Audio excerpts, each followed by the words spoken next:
It was a Tuesday morning in March when Craig Donahue called me into his office. I remember the feeling of it, the way your stomach knows before your brain does that something's wrong.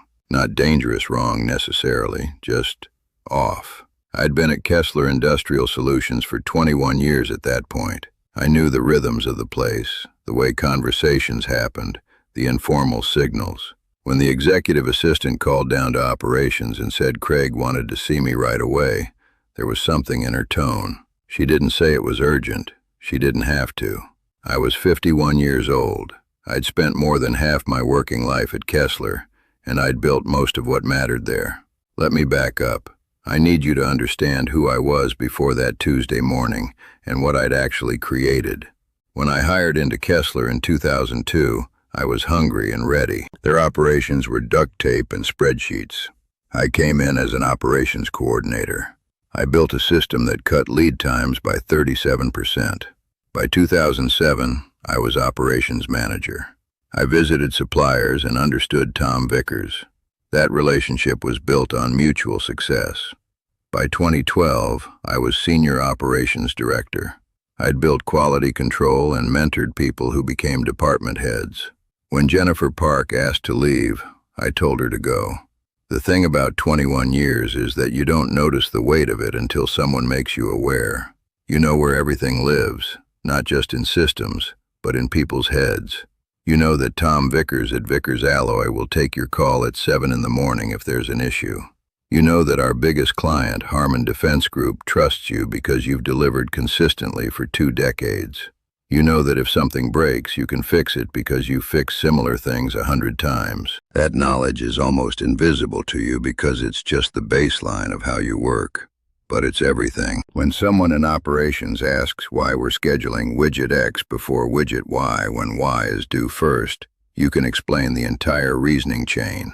Supplier capacity constraints, quality control windows, setup time. You don't have to think about it. You just know. And that knowledge, accumulated over 2 decades, is worth more than any organizational chart could ever capture. That knowledge lives in people. It lives in you. Once that person leaves, you realize how much you were actually paying for invisible expertise. My wife Donna used to say I loved Kessler. I came home talking about work. My kids grew up hearing about Kessler. I missed their soccer games. I took calls during dinner. Whether I struck the right balance, I don't know. But it felt necessary. The warning signs started in 2021. A private equity firm called Lexington Capital bought a majority stake in Kessler. This was presented as a positive. Growth capital, access to new markets, expansion beyond our regional base. The existing leadership stayed in place, but everyone understood what it meant. Pressure to improve margins, scrutiny, and a timeline for a sale. The first year was fine. Lexington upgraded our equipment. They asked questions but weren't visibly aggressive yet. I thought maybe this would be okay. Looking back, I was naive. Then about 18 months ago, the board brought in a new CEO, Craig Donahue.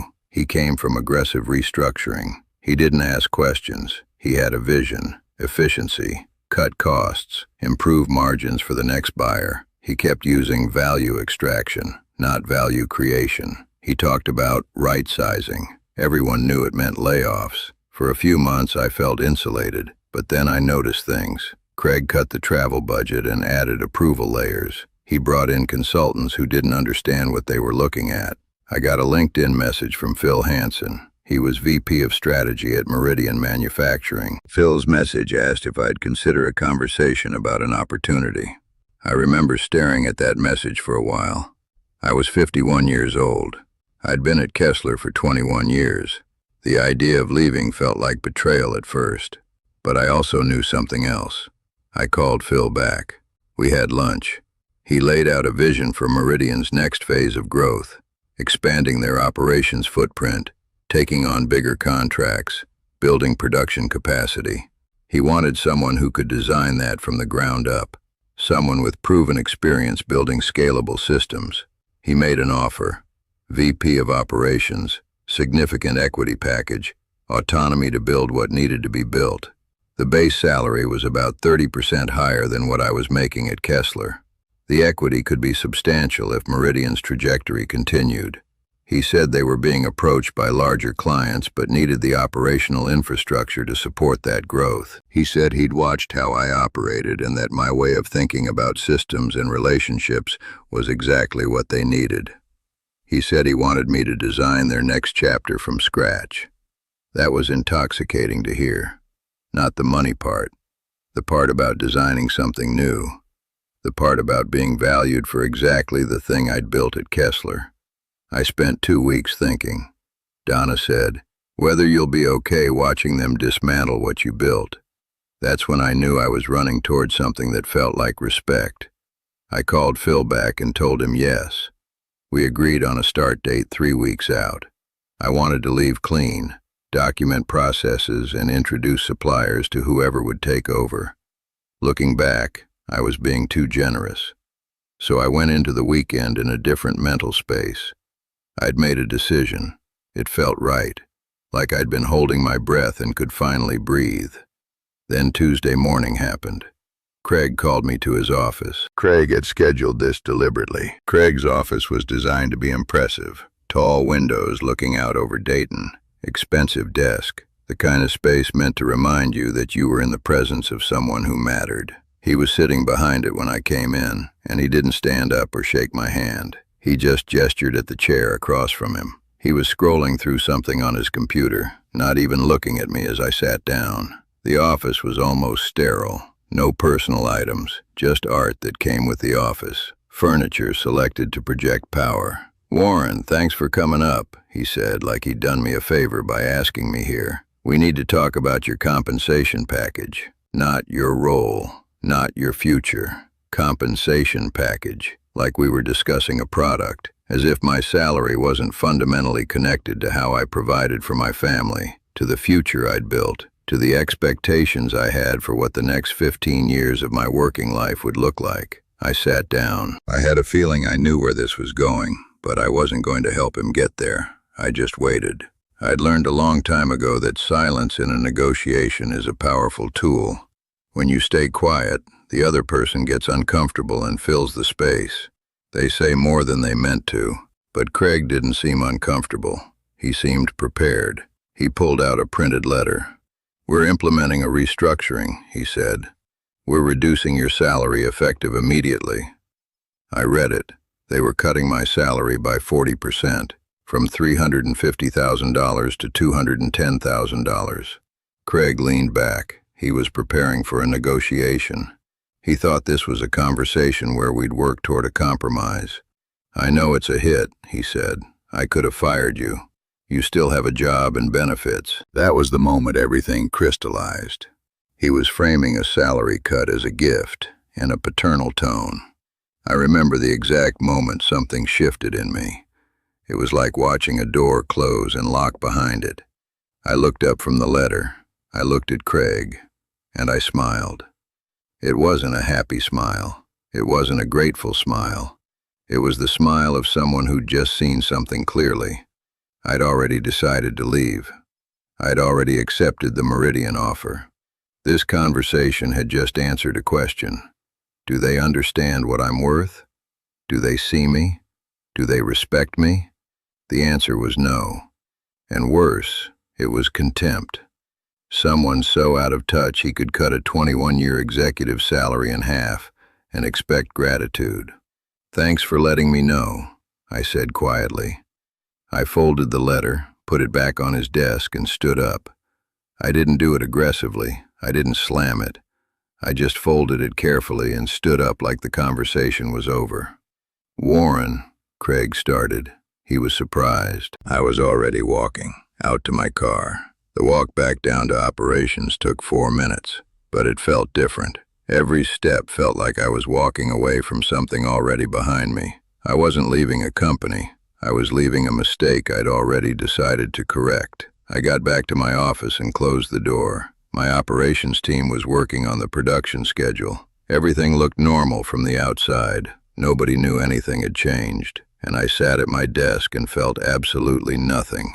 No anger, no shock, no betrayal, just clarity. This was the conversation that needed to happen, not because of the salary cut, but because it had answered a question. Do they understand what I'm worth? The answer was no. It was contempt. I had accepted the Meridian offer on Friday. I had planned to give proper notice, to do a full transition, to leave things in good order. That was the person I was, the guy who cleaned up after himself, who didn't burn bridges. I'd already written out in my head what that transition would look like. Week 1, tell my team and start knowledge transfer. Week 2, introduce the team to key suppliers. Week 3, document critical processes. That person would have done a full 3 weeks, maybe 4. Would have documented every process, would have introduced the team to key supplier relationships, would have made sure someone could step into my role without losing their footing, would have left things better than they'd found them. But that was also the person who'd just sat across from a CEO who'd said, "It's not that bad, I could have fired you," while cutting his salary by 40%. That was the person being paid less than junior staff members now because of recent hires with lower salary expectations. That was the person who'd built this company's operational infrastructure and was being told to be grateful to still have a job. That was the person being treated like a transaction, something to be optimized rather than respected. So I made a different decision. I updated my resume on my computer right then. I wrote a resignation letter, professional, no anger, no explanation beyond. I have accepted a position elsewhere and will be transitioning out effective end of business today. I didn't write it as a negotiating tactic. I wrote it because it needed to be written, and I was done waiting. I called Phil Greer immediately. "Phil, it's Warren. I'm ready to start immediately." "Warren, weren't we doing 3 weeks?" "Things changed," I said. "My situation changed. I need to give my notice today. I'd like to be at Meridian tomorrow." There was a pause. Phil understood what had happened without me needing to explain. Okay, let's make that work. We'll handle the onboarding. Just tell me what you need. I'll send you my resignation letter tonight. I'll be ready to start in the morning." "Are you okay?" he asked. "I will be," I said, "once I'm away from here." I printed the letter, signed it, put it in an envelope addressed to Craig. I sealed it and placed it on my desk where I'd be sure to drop it by his office before I left. Then I took a long look at my office. 21 years of equipment, pictures from company outings, plaques from industry conferences, a plant in the corner that one of my mentees, Jennifer Park, had given me as a gift when she'd taken a VP role at another company, awards for operational excellence, a photo of me with Tom Vickers from about 5 years ago, a thank you note from Harmon Defense Group signed by their team members. All of it was about to stay exactly where it was. These were artifacts of a life I'd spent building something. I looked at the Vickers photo and thought about years of relationship building. I thought about driving to their facility and helping Tom work through production problems. I thought about the trust we'd built. I looked at the Harmon note and thought about the late nights perfecting quality processes so their products would be exactly what they needed. I thought about conversations with Susan Yates about innovation and staying ahead of problems. All of that relationship capital was about to evaporate because the company had decided the person holding those relationships wasn't worth protecting. I called my direct reports into a conference room around 4 p.m. There were 6 of them. David Chen, my operations manager, Marcus Webb, quality control director, Jennifer Lee, production scheduling lead, Robert Sue, materials manager, Patricia Hayes, supplier coordinator, and Anthony Morales, logistics manager. I told them that I was leaving, effective immediately, and I was sorry I couldn't give them more warning. I told them that whatever happened next, the systems we'd built were good systems, and they knew how to run them. I told them I believed in them. Then I told them the real thing they needed to know, the relationships that mattered. Vickers Alloy, Harmon Defense Group, the regional suppliers who'd built trust with me over the years. Those relationships were built on personal trust, not on contracts. I gave them my contact information and told them if there was ever a critical situation, they could reach out to me directly. I told them I'd be available, not for day-to-day stuff, but if they ever needed me for something important, I'd be there. David Chen, who was my operations manager and had worked with me for 12 years, asked, "Warren, what happened? Did Craig?" I just decided it was time, I said. That's all you need to know. But I want you to know that whatever decisions I made were about me, not about any of you. You're all going to be fine. You know this work. You know it well.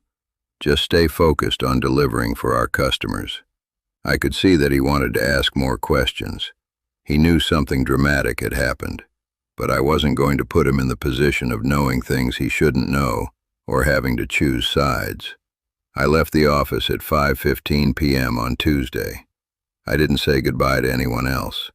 I just walked out through the lobby, past the receptionist who called out, "Have a good night, Warren," like it was any other Tuesday, and to my car.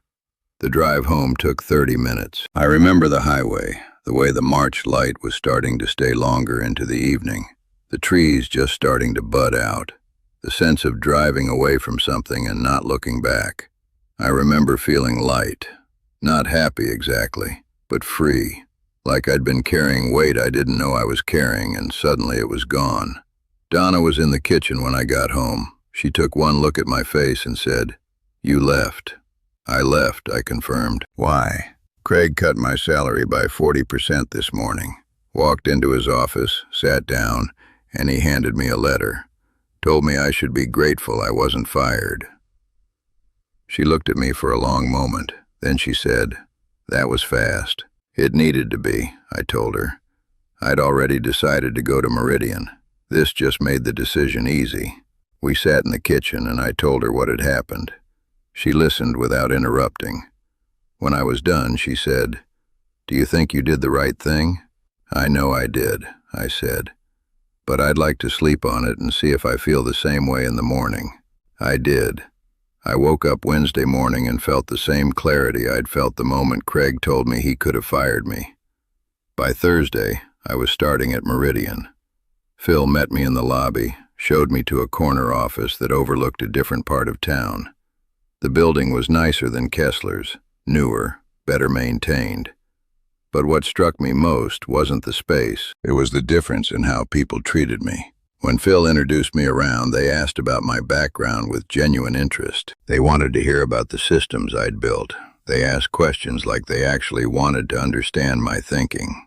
When I talked about production scheduling or supplier management, they listened. They understood that what I was talking about required expertise. They treated me like I was someone who'd been brought in because I was valuable, not like I was someone who needed to justify why I was taking up space. The VP of sales came by my office on my second day and asked if I wanted to grab coffee. She said she'd heard I had relationships with major manufacturers, and she wanted to understand our strategy for expanding our customer base. She listened to the answers. She said, "That's exactly what we need. Someone who understands that these relationships are about building actual partnerships, not just transacting." It was like being acknowledged as a human being rather than a cost center. It took about a week before things started to unravel at Kessler. On that first Monday after I'd left, David Chen called me. His voice was careful, trying to figure out what he could ask. We hadn't spoken since I'd left the office. "Warren, we have a problem," he said. "Vickers Alloy isn't returning our calls." This was significant. Vickers was one of our top 5 suppliers. They provided specialty alloy materials that Harmon Defense Group needed. Without Vickers, we couldn't fulfill Harmon's orders, and Harmon's orders were our lifeblood. "What do you mean they're not returning calls?" I asked. "Tom always returns calls. Tom Vickers isn't answering. His team isn't answering. Our purchase manager went to their facility on Friday afternoon, and they wouldn't see him. They said something had changed about the relationship, and they needed to discuss it with management, with you." I knew exactly what had happened. Tom Vickers had known that the relationship was with me, not with Kessler. He'd probably heard that I'd left. Word travels fast in manufacturing. And without that personal trust anchor, Vickers Alloy was questioning whether it was worth continuing. We'd been buying from them for years, invested in their success. But the relationship had always been built on the understanding that Warren Slater cared about their success.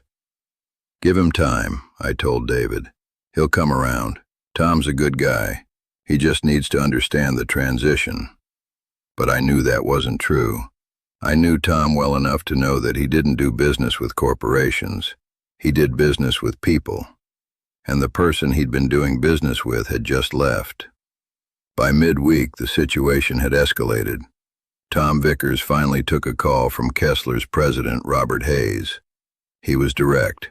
The relationship had been built on Warren Slater, and he wasn't sure about continuing with Kessler without that relationship intact. He wanted to understand what this meant for their contract going forward. Were there changes? Would there be new personnel managing the relationship? What was the stability? Could he trust that the new person would understand his business? Robert didn't have good answers because Robert had never managed that relationship. I had. Robert was the president, but he wasn't involved in day-to-day supplier relationships. That was my world. He could talk about contracts and volumes and pricing, but he couldn't talk about how to navigate Vickers' summer capacity constraints, or how to structure orders to help their cash flow, or how to anticipate their needs. Those were conversations that lived between me and Tom. David called me again on Thursday. Robert is asking if you'd be willing to have a conversation with Vickers, just to smooth things over, to explain the transition. I almost did. That was the old Warren talking, the guy who cleaned up messes even after he'd left, the guy who couldn't bear to see something he'd built start to crack, the guy who valued his relationships more than his own well-being. But I thought about Craig's office. I thought about, it's not that bad. I could have fired you. I thought about being asked to be grateful for a 40% cut. I thought about working for a company that didn't understand that the reason we had a relationship with Vickers was me, and the reason we didn't constantly negotiate was me, and the reason we could count on them in a crisis was me. I can't do that, I told David. They made their choice about what I'm worth. That was their decision. Now they'll understand what that decision cost them. It sounds harsh, maybe, but it wasn't about revenge. It was about a fundamental truth. Value isn't created by the company. It's created by the person. And if the company decides that value isn't worth protecting, then the company doesn't get to benefit from it anymore. I could have done the gracious thing, but that would have been enabling their decision. I'm that kind of person, but I'm not that stupid. By the middle of April, about a month after I'd left, David called me again with an update. Vickers Alloy had formally announced they were stepping back from their agreement with Kessler. They were willing to continue at limited capacity, but only at significantly higher prices and longer lead times. The relationship built on personal trust became purely transactional. A 40% price increase, doubled lead times. Tom had to protect his business, and without me as the relationship anchor, he had to assume the worst. But that was just the beginning. The scheduling system I'd built was elegant but complex. It required understanding not just what was being produced, but why, how suppliers could keep up, what quality checkpoints needed to be, when bottlenecks would occur. The system existed partly in software, but the real intelligence was in the decisions made by someone who understood the whole picture. Without me, the team was running the system, but they weren't managing it. They were executing a process without understanding the reasoning. They fixed one problem and created two more. By May, quality issues were surfacing that hadn't existed in years. Small things at first, parts that didn't meet tolerance, materials that had to be reworked. But small things compound. They cascade. One quality issue leads to a delayed delivery, which leads to a customer complaint, which leads to more problems as the team tries harder to get things perfect and makes mistakes. It's like driving a car by looking at the engine manual instead of looking at the road. And then there was Harman Defense Group. Harman was the crown jewel of Kessler's customer base. We manufactured specialized parts for them that went into systems used by the Department of Defense. The contracts were long-term. The volume was substantial. These weren't commodity parts. These were pieces of equipment that had to work perfectly. Harman didn't just care about us meeting their specifications. They cared about consistency, reliability, and innovation. They wanted to work with us because we understood their needs and were actively thinking about how to improve. Harman was a partner, not a customer. That distinction matters. A lot of that relationship lived in conversations I'd had over the years with Harman's VP of Supply Chain, a woman named Susan Yates. Susan and I had history. We'd worked through problems together, adjusted specifications together, talked through innovations together. She trusted me because I'd earned that trust. I'd never missed a deadline she'd flagged as critical. I'd never shipped parts that didn't meet their standards. I'd invested in understanding her business because I understood that if Harmon succeeded, that mattered to me. I'd suggested modifications to our manufacturing process because I understood how her team would use the parts. I'd caught design flaws on her side before they became real problems. In May, about 2 months after I'd left Kessler, Susan called me at Meridian. She was professional, but there was something different in her voice. It was the tone of someone who had to deliver bad news to someone they respected. "Warren, I wanted to reach out because we're having some challenges with Kessler," she said.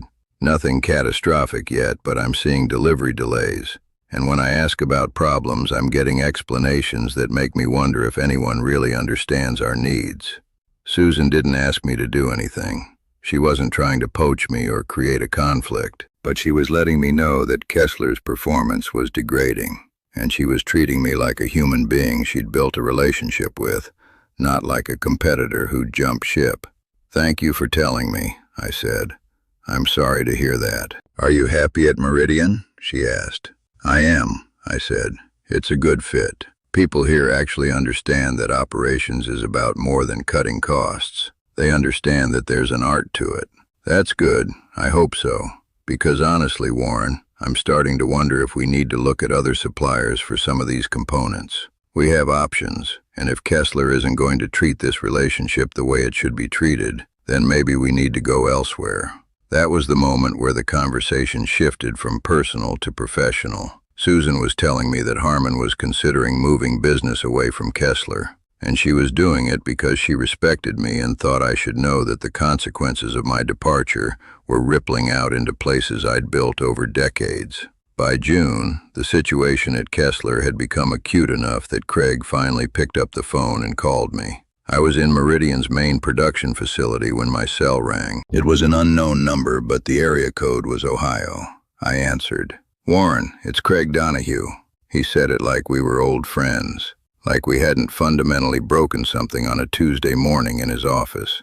"I need to talk to you about some operational issues we're having." The instinct was to say I wasn't available, to say it wasn't appropriate for me to be consulting for a competitor, to hang up and move on with my life.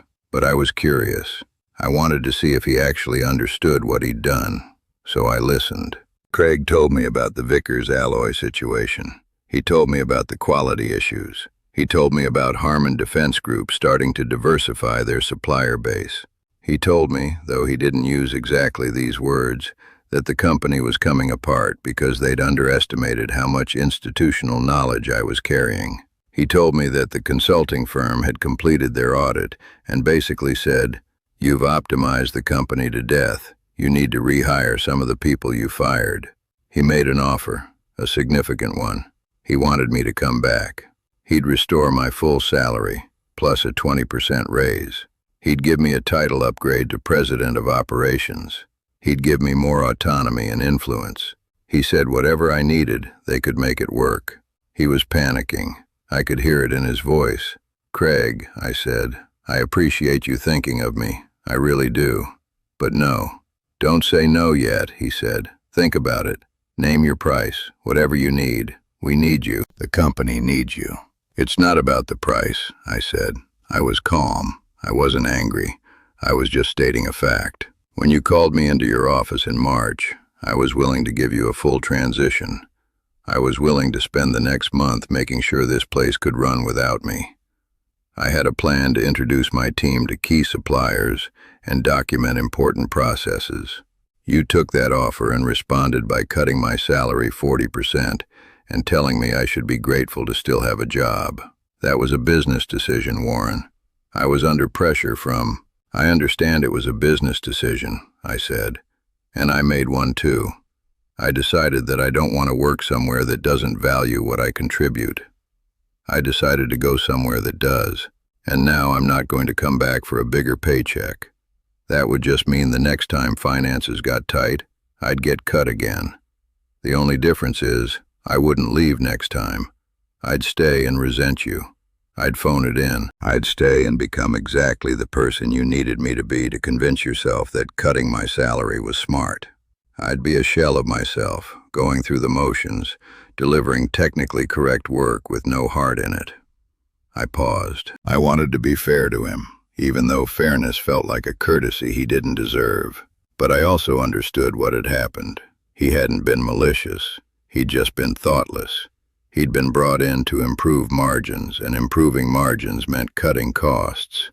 And the biggest cost to cut was labor.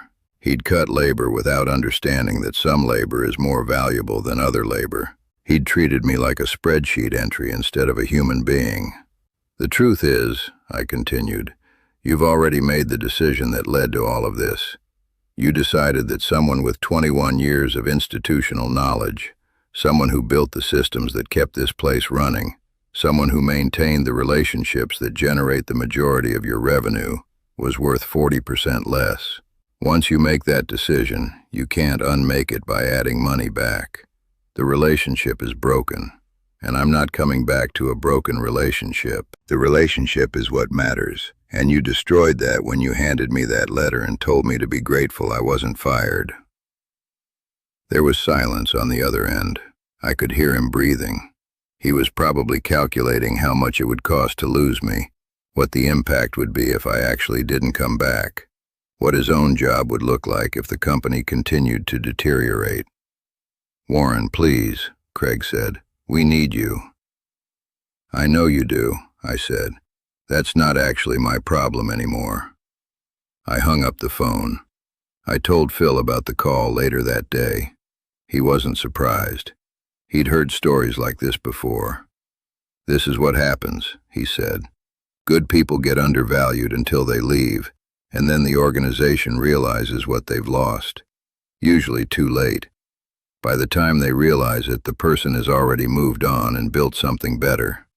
The organization has to live with the consequences." By July, things at Kessler had deteriorated enough that Harmon Defense Group formally announced they were moving 30% of their business to other suppliers. They weren't leaving entirely. That would have been overreacting. They were diversifying, which was smart from their perspective. But they were leaving because they'd lost confidence in Kessler's ability to innovate and anticipate their needs. They'd lost Warren Slater, and Warren Slater was the person who understood their needs.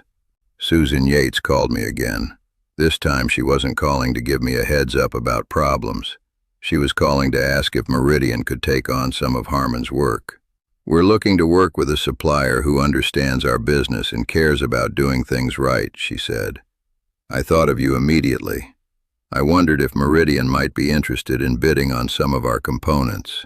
So that's how it happened. Meridian Manufacturing, my new company, became one of Harmon Defense Group's suppliers. Not because we did anything particularly special in that first moment, but because the person who understood Harmon's needs worked at Meridian now. Susan trusted me. Susan knew that if she gave work to Meridian, it would be treated with the same care and attention that I'd always given to Harmon's work at Kessler. It took about 90 days from when I started at Meridian until that contract came through. By that time, I'd already designed a new operations framework for the business, hired a team, and created a production schedule even more sophisticated than what I'd built at Kessler. I was doing things the right way. Not fast, not cheap, but right. And people respected that. They valued that. They didn't ask me to cut corners. They asked me to design systems that would make us capable of handling bigger and bigger projects. Craig called me one more time in August. I didn't answer. He left a voicemail. I never listened to it. I heard one of my team members ask Craig about a scheduling conflict. Craig said, "That's not my problem. You figure it out. Some things aren't solvable through force. Some things require knowledge that lives in people." By fall, Kessler's situation had become irreversible. They lost Harmon's business entirely. Susan moved the rest of their work to other suppliers, diversified so they weren't dependent on any single source. The company went looking for a buyer and eventually got acquired by one of their competitors at a valuation about 40% lower than what it had been before the private equity firm stepped in. The irony was almost perfect.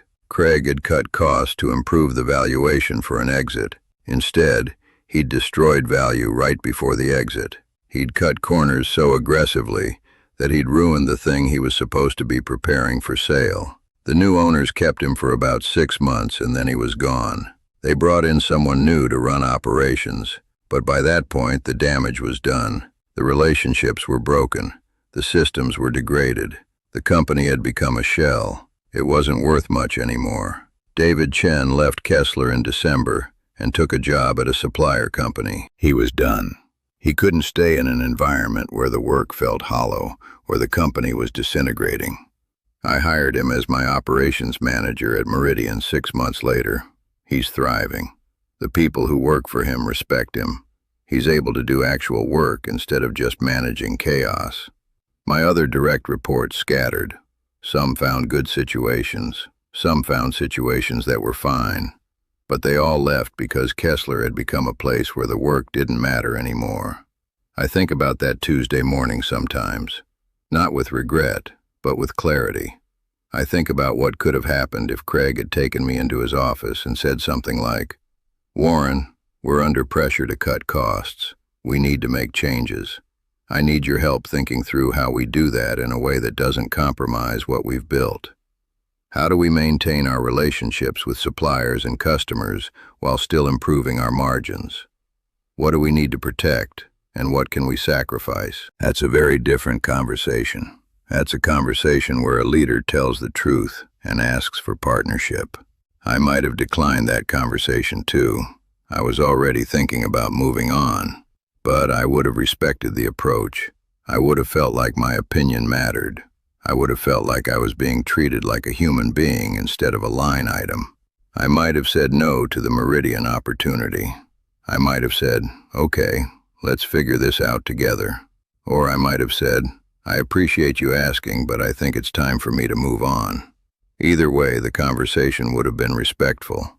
Instead, Craig cut my salary and told me to be grateful. He demonstrated that he didn't understand what I was worth, and more importantly, that he didn't care. He made a decision that said, "Your contribution matters so little that I can cut it by 40%, and you should accept it." He treated me like a resource to be optimized instead of a person to be valued. I'm at Meridian now, and I've been here for over a year. We've grown substantially. We've brought on major new clients. We've expanded our facility. I've built a team that cares about doing things right. I have equity in the company, which means I'm building something that could actually matter to my financial future. And I wake up every morning feeling like the work I'm doing is valued and respected. Phil makes a point of telling me when I've done something good. The team brings me problems and asks for my input because they respect my thinking. Our customers treat us like partners. It's a completely different experience. That Tuesday morning cut my salary by 40%. But Craig gave me something valuable too, even if he didn't mean to. He gave me permission to leave. He gave me clarity about my worth, and the understanding that the place I'd spent 21 years building would never value me the way I valued it. He gave me the final push I needed to walk toward something better. He showed me, in the clearest way possible, that the relationship I thought I had with Kessler was an illusion. I thought I was building a legacy.